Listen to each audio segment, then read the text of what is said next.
kuadër të agjendës legislative, do të prioritizojmë, pra për vitet 2026 dhe 2028, procedimin e projekt ligjit për byroën shtetërore për konfiskimin e pasurisë së pajustifikueshme dhe projekt ligjin për çmimet tavan, të cilët do t'ja përcjellim më pas Kuvendit të Republikës Kosovës. Synon të krijojë një hapësirë më të hapur dhe më funksionale të arsimit të lartë në rajon. Përmes saj, lehtësohet qasja dhe pranimi i studentëve në institucionet publike të arsimit të lartë, duke hequr pengesat administrative dhe duke afruar standardet akademike ndërmjet vendeve pjesëmarrëse.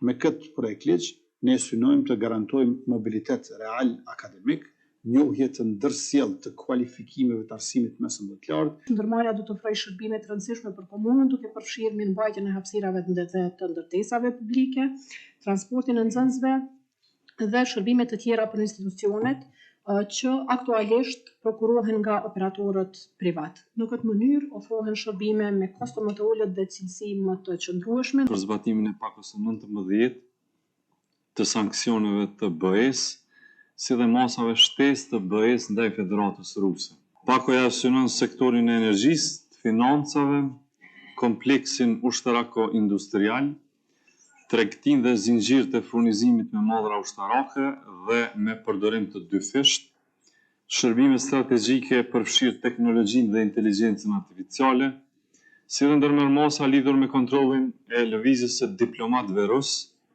dhe përgjegjësinë për rrëmbimin dhe deportimin e fëmijëve ukrainës. Masat përfshin gjithashtu veprime të harmonizuara ndaj Bielorusisë, duke synuar sektor të ngjajshëm ekonomik, financiar dhe teknologjik. Ajo do të angazhojë ekspertizë të nivelit të lartë për nevojat e gjitha dikastereve, duke siguruar që çdo projekt dhe program i planit të punës së qeverisë zbatohet me efikasitet, ritëm dhe standard profesional. Për herë të parë përmes kësaj zyrje të paraparë me rregullorin e punës së qeverisë, krijohet një qendër specializuar për mbikëqyrjen sistematike të projekteve kapitale, për monitorimin e kontratave të nënshkruara dhe për identifikimin në kohë reale të pengesave në zbatim.